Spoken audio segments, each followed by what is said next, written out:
Assalamualaikum warahmatullahi wabarakatuh. Pada video kali ini kita akan mempelajari materi tentang stoikiometri konsep mol. Stoikiometri berasal dari bahasa Yunani yaitu stoikion yang berarti mengukur. Jadi stoikiometri dapat didefinisikan sebagai suatu cabang ilmu kimia yang mempelajari hubungan kuantitatif yang ada antara reaksi dan hasil reaksi pada suatu reaksi kimia. Pada stoikiometri terdapat 3 subpokok bahasan, yaitu ada konsep mol, stoikiometri reaksi, dan stoikiometri senyawa. Namun pada kali ini kita akan bahas tentang konsep mol. Sebelumnya di sini kita berikan analogi tentang konsep mol. Misalnya ketika kalian atau ibu kalian pergi ke suatu pasar atau suatu tempat pusat perbelanjaan, nah ketika kalian atau ibu kalian membeli suatu barang, pasti kalian menggunakan satuan untuk menghitung jumlah benda. Misalnya ketika ibu kalian membeli 1 kilo sayur atau 1 liter minyak atau bahkan 10 ons tepung, nah satuan jumlah bendanya yaitu kilo, liter, atau ons merupakan salah satu satuan jumlah benda. Nah apa sih gunanya satuan jumlah benda ini? Jadi, satuan jumlah benda ini digunakan untuk mempermudah perhitungan suatu jumlah benda. Nah, lalu, apakah di dalam ilmu kimia juga terdapat satuan jumlah benda untuk menghitung banyaknya atom-atom? Tentu ada. Jadi, dalam ilmu kimia, jumlah atom dari partikel itu sangat banyak. Maka dari itu, satuan jumlahnya menggunakan mol, di mana 1 mol terdiri dari 6,02 kali 10 pangkat 23 partikel. Kalian sudah tahu kan bahwa kadar zat memiliki satuan baku atau satuan internasional yang disebut dengan mol. Apa sih mol itu? Jadi, mol adalah suatu satuan jumlah zat yang digunakan pada perhitungan kimia. Di subbab konsep mol, kita akan mempelajari hubungan mol dengan massa, molaritas, jumlah partikel, dan volume gas, di mana masing-masing saling berkaitan satu sama lain. Konsep mol terbagi menjadi 4, yaitu ada massa, molaritas, jumlah partikel, dan volume gas. Yang pertama yaitu massa yang dilambangkan dengan M kecil dengan satuan gram. Lalu apa sih hubungannya dengan mol? Jadi mol sama dengan massa per AR atau MR. Yang kedua yaitu molaritas dengan lambang M besar, satuannya yaitu molaritas. Lalu hubungannya dengan mol adalah mol sama dengan molaritas dikali volume. Selanjutnya yaitu jumlah partikel yang dilambangkan dengan X dengan satuan atom atau molekul.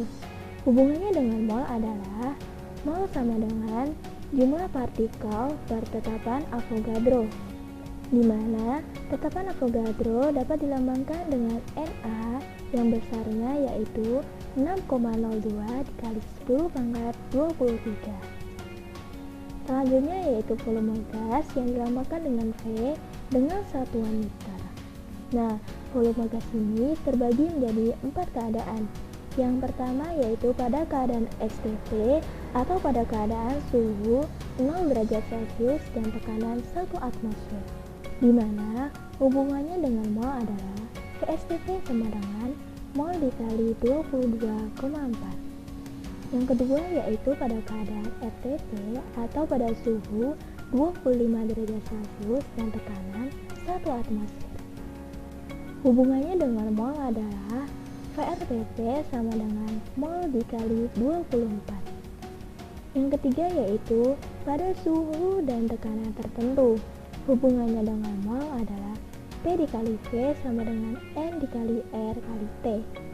Dan yang terakhir yaitu pada suhu dan tekanan yang sama, di mana di sini dapat digunakan perbandingan yaitu N1 per V1 sama dengan N2 per V2. Yang pertama, kita akan pelajari hubungan mol dengan massa. Mol dengan massa berkaitan dengan AR atau MR. Perlu kita ketahui bahwa massa zat berbeda-beda dan sangat kecil nilainya, sehingga kita menggunakan mol untuk mempermudah perhitungan atau pengukuran zat. Oke, dapat kita lihat hubungan mol dengan massa. Jika di soal diketahui mol dan kita mencari massa, maka mol dikali AR atau MR. Namun sebaliknya, jika di soal diketahui massa dan kita mencari mol, maka massa dibagi AR atau MR. Supaya kalian lebih mudah dalam memahaminya, mari kita ke contoh soalnya. Berapakah massa dari 2 mol glukosa yang memiliki rumus kimia C6H12O6 di mana ARC sama dengan 12, H sama dengan 1, dan O sama dengan 16. Diketahui N sama dengan 2 mol dan MR C6H12O6 dapat kita hitung dari penjumlahan AR dari setiap atom molekul glukosa. Dan setelah dihitung, MR dari C6H12O6 adalah 180 gram per mol. Sedangkan di sini yang ditanyakan adalah massa. Lalu kita gunakan persamaan hubungan antara massa dan mol, di mana massa sama dengan mol dikali AR atau MR. Nah, kita masukkan langsung ke rumusnya. Massa sama dengan 2 dikali 180, di mana hasilnya adalah massa sama dengan 360 gram. Yang kedua, kita akan pelajari hubungan antara mol dengan molaritas. Molaritas berkaitan dengan volume larutan. Molaritas sendiri merupakan satuan konsentrasi zat yang menyatakan banyaknya mol zat terlarut di setiap liter volume larutannya. Nah, diingat ya, yang dipakai adalah volume larutan, bukan volume pelarut. Coba kita ingat-ingat kembali, apa sih larutan itu? Jadi, larutan merupakan campuran homogen antara zat pelarut dan pelarut. Kita lihat hubungan mol dengan molaritas. Jika di dalam soal diketahui mol dan kita mencari molaritas, maka molaritas sama dengan mol dibagi volume.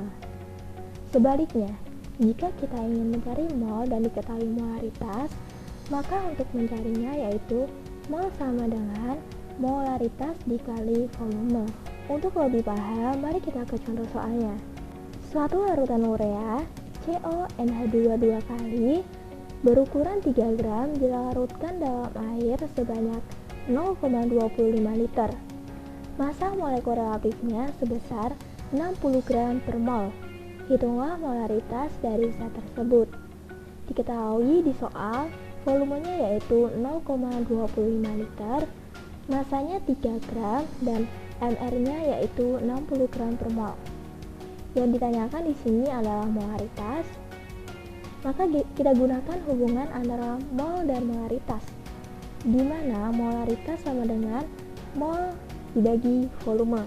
Kita cari jumlah molnya terlebih dahulu, yaitu mol sama dengan massa per mr, di mana massanya yaitu 3 gram dan mr-nya yaitu 60 gram per mol.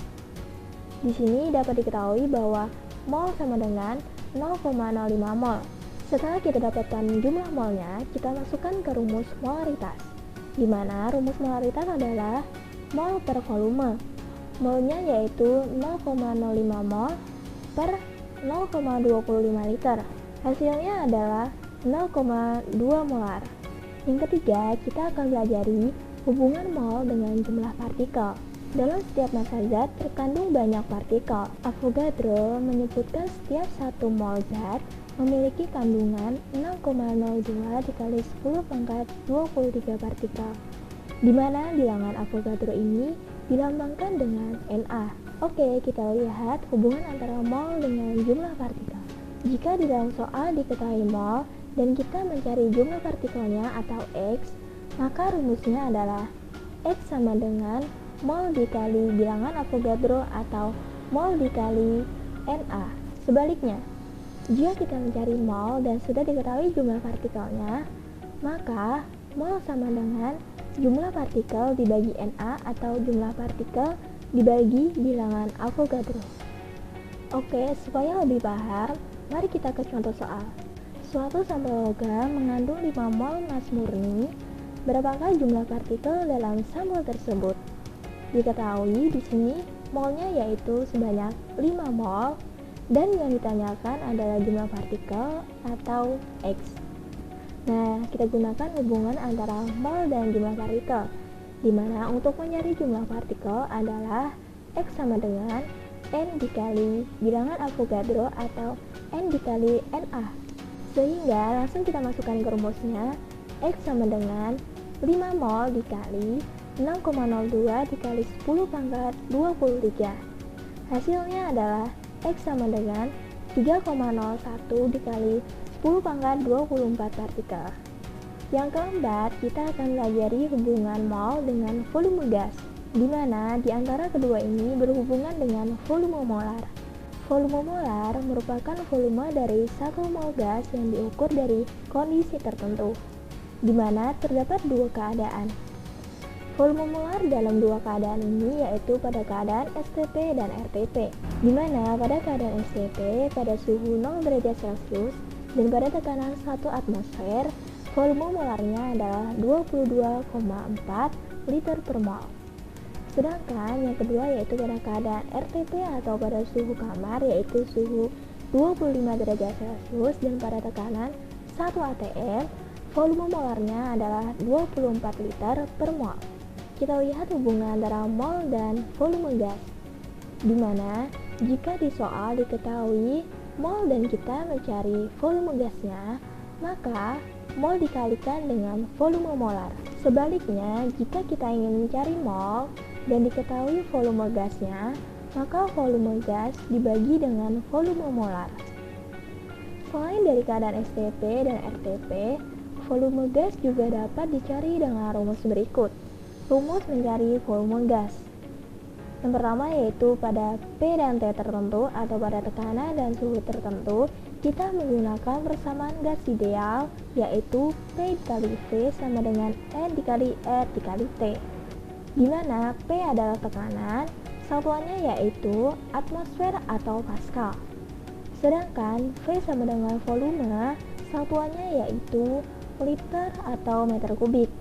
Liter digunakan jika tekanannya menggunakan satuan atmosfer dan meter kubik digunakan ketika tekanannya menggunakan satuan Pascal. N sama dengan mol dan R nilainya adalah 0,082 liter atm per mol Kelvin atau sama dengan 8,314 Joule per mol Kelvin, di mana nilai tersebut tergantung pada P dan V-nya ya. Sedangkan T adalah suhu mutlak, satuannya adalah Kelvin. Yang terakhir, mencari volume gas jika diketahui mol dan gas lain pada tekanan dan suhu yang sama, yaitu kita gunakan rumus P dan T yang sama atau pada tekanan dan suhu yang sama. Nah, kita lihat kembali ke persamaan gas ideal. Jika P dan T sama, maka kita bisa mengeliminasi nilai R-nya, karena nilai R pada keadaan gas 1 dan pada keadaan gas 2 nilainya sama. Dan kita dapatkan perbandingan mol dan volume dari kedua gas tersebut yaitu N1 per V1 sama dengan N2 per V2. Supaya kalian lebih paham, mari kita ke contoh soal. Hitung volume 2 mol gas O2 jika diukur pada A. STP, B. RTP, C. Suhu 27 derajat Celcius dengan tekanan 0,5 atmosfer, dan D. pada keadaan di mana 2 liter gas CO2 jumlah mol sama dengan 0,5 mol. Nah, di sini diketahui bahwa N sama dengan 2 mol dan yang ditanyakan adalah volume gas. Kita cari yang pertama yaitu pada keadaan STP, di mana rumusnya yaitu VSTP sama dengan N dikali 22,4. Karena mol sudah diketahui, langsung saja kita masukkan ke rumusnya yaitu VSTP sama dengan 2 dikali 22,4. VSTP sama dengan 44,8 liter. Dan yang kedua yaitu kita mencari volume gas pada keadaan RTP. Langsung saja kita masukkan ke rumusnya VRTP sama dengan mol dikali 24. Karena mol sudah diketahui, langsung saja kita masukkan VRTP sama dengan 2 mol dikali 24. VRTP sama dengan 48, satuannya jangan lupa yaitu liter. Dan yang ketiga yaitu pada suhu 20 derajat Celcius, dan pada tekanan 0,5 atmosfer. Maka kita gunakan persamaan gas ideal, di mana rumusnya yaitu P dikali V sama dengan N dikali R dikali T. Langsung saja kita masukkan ke rumusnya. P di sini tekanannya yaitu 0,5 dikali V yang kita cari sama dengan 2 dikali nilai R adalah 0,082 dan dikali suhunya, yaitu karena di soal tadi diketahui bahwa suhunya 27 derajat Celcius, kita konversikan ke satuan Kelvin. Derajat Celcius ke Kelvin ditambah 273, hasilnya adalah 300. Jadinya 0,5 dikali V sama dengan 2 dikali 0,082 dikali 300. Hasilnya adalah V sama dengan 98,4 liter. Dan yang terakhir yaitu pada keadaan di mana 2 liter gas CO2 jumlah molnya adalah 0,5 mol. Maka di sini kita gunakan perbandingan antara T dan P yang sama, yaitu perbandingan N1 per V1 sama dengan N2 per V2. N1 yaitu 2 mol O2 per V1 O2 sama dengan 0,5 mol gas CO2 per 2 liter gas CO2, sehingga dapat dihasilkan volume dari gas O2 adalah 8 liter. Baik, demikian tadi penjelasan tentang stoikiometri konsep mol. Semoga kalian lebih mudah dalam memahaminya. Maaf bila ada salah kata, saya mohon undur diri. Wassalamualaikum warahmatullahi wabarakatuh.